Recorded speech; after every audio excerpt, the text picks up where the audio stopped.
Do you have any regrets on how it happened and everything that's happened since then? I don't have any regrets with anything. I'm going to compete and play 100% hard no matter who it is, like I said, or who we're playing. No, I don't have any regrets. Just a few weeks ago, Chennedy Carter had a job, a team, and a future in the WNBA. Now, she is unwelcomely unemployed and facing the very real prospect that her career may be permanently finished. Guys, it is officially official. Chennedy Carter is an unrestricted free agent in the WNBA. The Chicago Sky opt to not extend a qualifying offer to her. And right now she is on the market and is free and available to go wherever she wants. Now, guys, let's talk about this And it all stems from a single significant error. Let's go back to that night because it was when she attacked Caitlin Clark in front of a national audience that Carter's life began to unravel. The match between the Chicago Sky and Indiana Fever was already tense. As usual, Clark was playing at a high level, controlling the offense, finding her spots, and frustrating the defense with her elite shot-making ability. Carter, on the other hand, wasn't playing as well. She was having trouble playing chippe and letting her emotions get the better of her, and then she quickly lost possession of the ball far from them.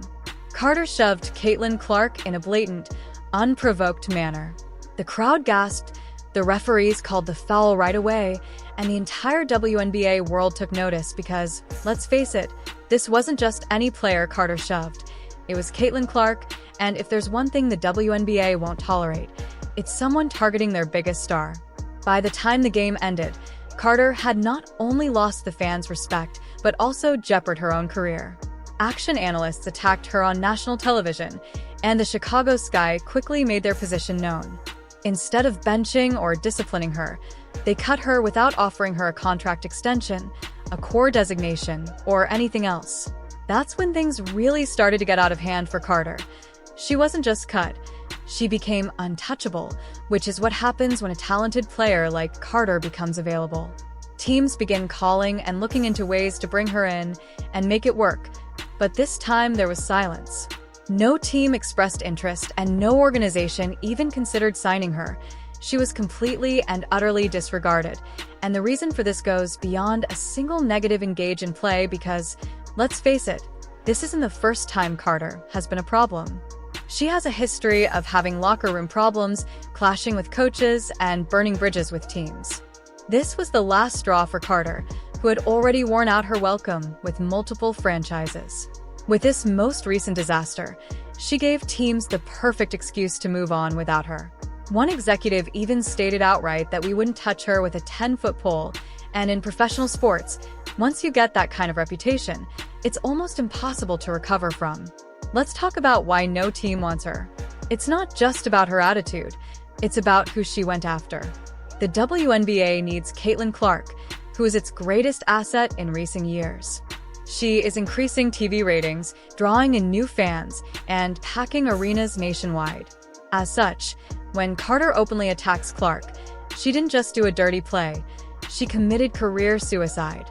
Executives don't want a player who jeopardizes the reputation of their team, who is unable to control their emotions on the court, and who publicly disparages the Chicago Bulls, the league's top player. After the game, when Carter had the ideal chance to accept responsibility, Sky saw it, the rest of the WNBA saw it, and Carter was the only one who didn't see it coming.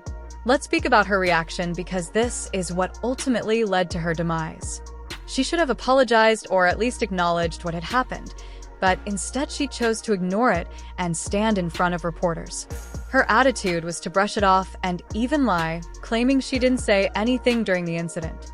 No regrets, no apologies, just pure denial, and that's when everyone realized Carter wasn't just a hot-headed player, she was a lost cause. She had the opportunity to own up to her mistake, admit it, and at least try to move on, but instead she made things worse because, let's face it, teams look at character as much as talent, and Carter simply showed the league that she wasn't worth the trouble, which leads us to the most bitter aspect of the whole situation. You would think that at least some of her comrades would support her, notably Angel Reese, who was meant to be her closest ally on the squad, but they don't even want her anymore.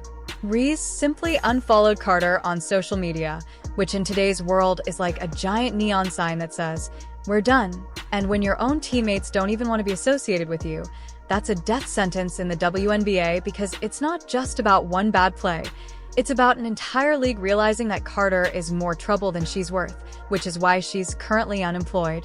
No team is interested, no coach is calling, and not even international teams are considering her as a possibility.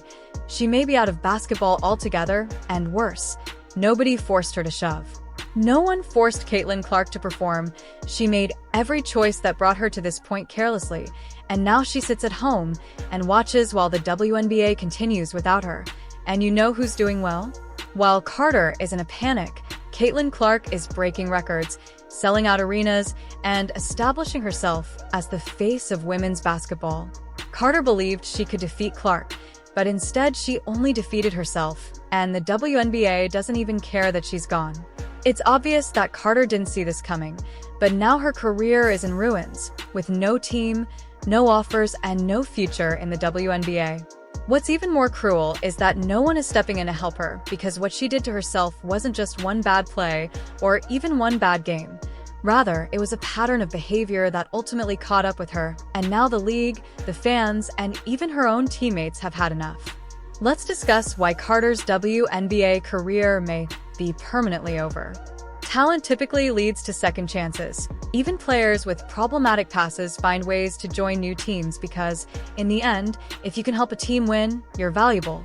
However, Carter is proving to be the exception to the rule. Teams don't want her no matter how good she is, and they don't want her for other reasons. This has gotten so bad that Carter has been called a problem in every single one of those areas. Character matters, locker room presence matters, team chemistry matters, and from what we're hearing, no WNBA team is willing to take a chance on her. One insider even claimed that Carter is talented, but not worth the hassle. Carter not only damaged but also ruined her reputation, and at this point, her career may already be over. For this reason, she cannot place the blame on anyone other than herself.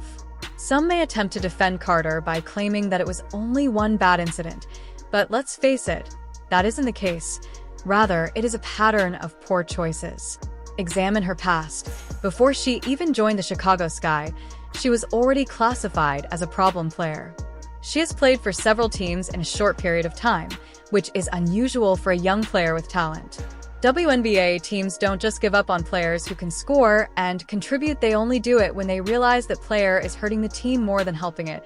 And that's exactly what happened with Carter. She had multiple chances to prove she could be a professional leader, a team player. Instead, she doubled down on her bad behavior. She pushed the WNBA's biggest star, showed zero remorse, and then acted like she did nothing wrong. That's why nobody wants her now, because if a player can't take accountability, they're not going to change.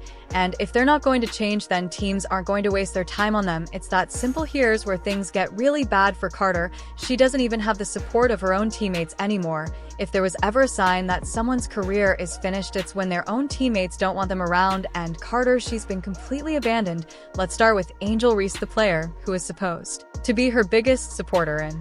A few weeks ago, Reese and Carter were seen as a duo teammates who had each other's backs, but now Reese has unfollowed Carter on social media. And if you don't think that means anything, you haven't been paying attention to how these things work in today's world, and unfollow is the biggest public statement you can make without actually saying anything. And this was loud and clear.